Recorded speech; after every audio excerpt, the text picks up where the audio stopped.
নমস্কার, আমি জ্যোতিষী শ্রী গৌর ভট্টাচার্য। হ্যাঁ, থাম্বনেলে ঠিকই পড়েছেন যে সিংহ রাশির জাতক বা জাতিকাদের জন্য এই আগস্ট মাসের শেষ দুটো সপ্তাহে এই তিনটে ঘটনা ঘটবেই ঘটবে। এই সিংহ রাশির জাতক বা জাতিকাদের জন্য কী এমন তিনটে ঘটনা ঘটবে জানতে হলে ভিডিও শেষ পর্যন্ত মনোযোগ সহকারে শুনতে থাকুন। আর আপনি কোথা থেকে আমার ভিডিওটা শুনছেন বা দেখছেন অবশ্যই কমেন্ট বক্সে একটু লিখে দিয়ে যান, তাহলে বুঝতে পারবো কোথায় কোথায় আমার ভিডিওটা পৌঁছাচ্ছে। আর আমি জ্যোতিষী শ্রী গৌর ভট্টাচার্য, আমার চেম্বার হলো সারা ভারতবর্ষে একটাই চেম্বার। প্রত্যেক দিন আমি একই জায়গায় বসি, প্রতাপবাগান 6 নম্বর সরণি, বাঁকুড়া। যারা আসে আছেন দেখুন উপরে নাম্বার দেখা যাচ্ছে, সেই নাম্বারে অবশ্যই যোগাযোগ করে আসুন। বা যারা এখনও চ্যানেলটা আমার সাবস্ক্রাইব করেননি, দয়া করে রিকোয়েস্ট করবো চ্যানেলটা একটু সাবস্ক্রাইব করে দিন, কারণ আপনার লাইক এবং কমেন্ট এবং সাবস্ক্রাইবের নতুন নতুন ভিডিও বানানোর জন্য উৎসাহটা বেড়ে যায়। আর আমি জ্যোতিষী শ্রী গৌর ভট্টাচার্য, আমার চেম্বার হলো সারা ভারতবর্ষে একটাই চেম্বার। প্রত্যেক দিন এক জায়গাতেই বসি আমি, কারণ অন্যান্যদের মতো বিভিন্ন পাড়ায় পাড়ায় চেম্বার, বিভিন্ন শহরে চেম্বার, বিভিন্ন হোটেলে চেম্বার আমার নেই। প্রত্যেক দিন একই জায়গায় বসি। আমি এটাই বিশ্বাস করি যে সঠিক বিচার বা সঠিক প্রতিকার করতে পারলে 10টা 20টা চেম্বার করার কোনো প্রয়োজন নেই, এক জায়গায় বসলেই সমস্ত জায়গার মানুষ আসতে পারবে। সেই বিশ্বাস রেখে 2010 সাল থেকে একই প্রফেশনে যুক্ত আছি। আমার সম্বন্ধে আরও জানতে হলে গুগলে সার্চ করুন অ্যাস্ট্রোলজার গৌর ভট্টাচার্য, সেখানে সমস্ত তথ্য আপনারা জানতে পেরে যাবেন। সিংহ রাশির জাতক বা জাতিকাদের যে তিনটে যে পরিবর্তন হবে এই আগস্ট মাসের শেষ দুটো সপ্তাহে, সেই ঘটনাগুলো কিন্তু মনোযোগ সহকারে কিন্তু শুনতে থাকবেন এবং শেষ পর্যন্ত দেখুন। প্রথম দেখুন, আপনার যে আগের যে রাশিগত স্ট্রাকচারটা, গ্রহের স্ট্রাকচারটা বলে নিই। আপনার রাশি সাপেক্ষে সপ্তমে রাহু, অষ্টমে শনি, একাদশে মঙ্গল, আর দ্বাদশে বুধ এবং বৃহস্পতি, আর রাশির উপরে বসে আছে কেতু, আর দ্বিতীয় আছে শুক্র। দেখুন, সেকেন্ড হাউসে যখনই শুক্রের আবির্ভাব হয় তখনই কি হয়, আপনার যে ফিনান্স, সেকেন্ড ভাব থেকে অর্থনৈতিক বিচার করা হয়, সেকেন্ড ভাব থেকে আপনার কথাবার্তার বিচার করা হয়। তাহলে আপনার কথাবার্তা বা আপনার চাটুকারিতাতে আপনি সামনের ব্যক্তিকে এতটাই জাদু করতে পারবেন বা এতটা কথাতে প্লিস্ট করতে পারবেন, জীবনে কিন্তু অনেকখানি আপনার কিন্তু সফলতার জায়গায় কিন্তু পৌঁছাতে পারবেন। কারণ আপনার এই যে গুণ, আপনার যে এই গুণটা আছে কথা বলার জন্য, আপনার জন্য এটা কিন্তু অত্যন্ত শুভ, অত্যন্ত যথেষ্ট ভালো বলবো। কারণ আপনার কথাবার্তার মধ্যে একটা জাদু বা কথাবার্তার মধ্যে একটা নমনীয়তা, একটা ভালো একটা যথেষ্ট কথা বলার ক্ষমতা অ্যাক্টিভ এই সময়তে কিন্তু কাজ করবে। প্লাস হচ্ছে ফিনান্স জায়গাটাকে, অর্থনৈতিক জায়গাতে আপনার যথেষ্ট উন্নতি হবে, তবে কিন্তু আপনার শখ বা আহ্লাদ আপনার কিন্তু একটু বেড়ে যাবে। এই বিলাসিতার পিছনে একটু খরচ করে অনেকখানি অর্থ অপচয় হতে পারে, সচেতন থাকা জরুরি আছে।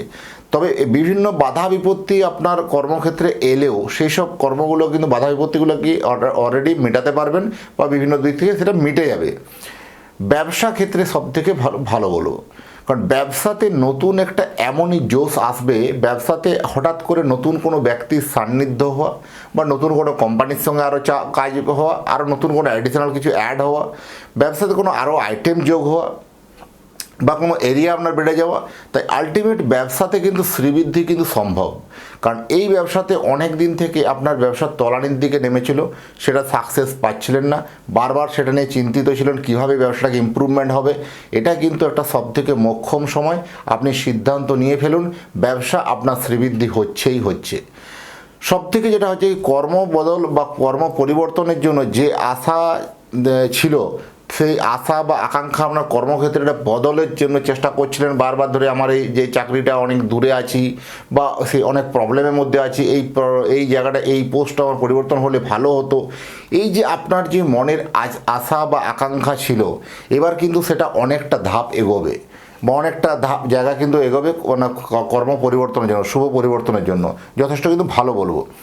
লোন বা ধার নিয়ে যাদের চিন্তাতে একদম ঘুম উড়ে গেছিলো বা ভেবেছিলেন যে এইবার বুঝি আর মনে হয় লোনটা শোধ করতে পারবো না, বা এইটা নিয়ে আপনাকে কোনো প্রপার্টির দিকে কোনো বিক্রি কিছু দিকে হাত বাড়াতে হচ্ছিল, সেই রকম অবস্থায় বা সেই রকম মুহূর্তে হঠাৎ করে কোথাও ফিনান্স একটা ম্যানেজ হয়ে যাওয়া বা কোথাও একটা টাকা পয়সা এসে যাওয়া বা নতুন একটা পয়সা আসার সোর্স এসে যাওয়া, সেই লোনটাকে অনেকখানি আপনি একটা পরিশোধ করতে পারবেন, সেই রকমই সিচুয়েশান কিন্তু লক্ষ্য করা যায়।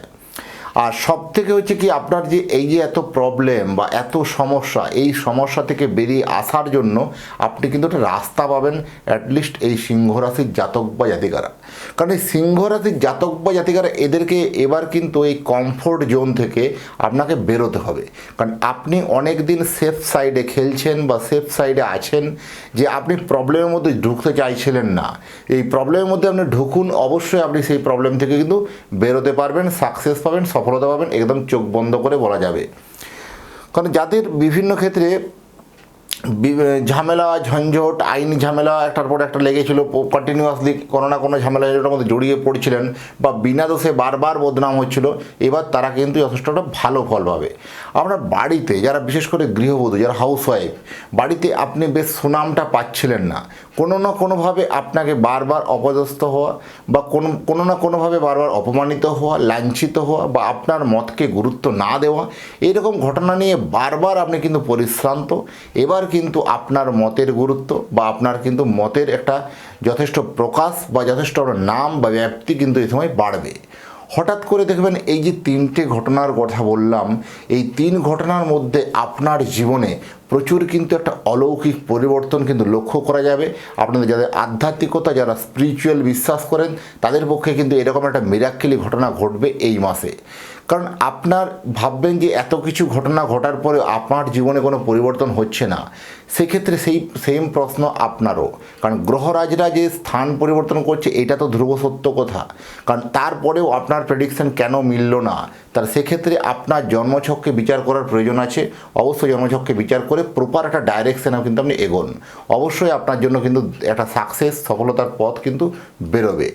আর যদি মনে হয় আপনার সন্তানের জন্য একটা জন্ম কুণ্ডলী বানাবেন, তাহলে আপনার সন্তানের নাম, জন্ম তারিখ, জন্ম সময়, জন্মস্থান, এই তথ্যগুলো পাঠিয়ে দিন। পৃথিবীর মানচিত্রে আপনি যে কোনো জায়গায় থাকুন না কেন, আপনার সন্তানের জন্য একটা কুণ্ডলী বানিয়ে, কুণ্ডলী অ্যাড্রেসে আপনার পুরো প্রপার আমি অ্যাড্রেস বিচার করে বা আপনার প্রপার অ্যাড্রেসে আপনার বাই পোস্টে পৌঁছে দিয়ে আসবো, বাই পোস্ট দ্বারা। যাই হোক, এতক্ষণ ধরে অধীর আগ্রহে যারা আমার ভিডিওটা শুনলেন বা আমার এই বকবকানিগুলো যারা শুনলেন, তাদেরকে এবং তাদের পরিবারের প্রতি মঙ্গল কামনা করে আজকের ভিডিওটাকে এখানে শেষ করব। আর আপনি কোথা থেকে ভিডিওটা দেখছেন অবশ্যই একটু কমেন্ট বক্সে লিখে দিয়ে যান, তাহলে বুঝতে পারবো কোথায় কোথায় ভিডিওটা পৌঁছাচ্ছে। নমস্কার।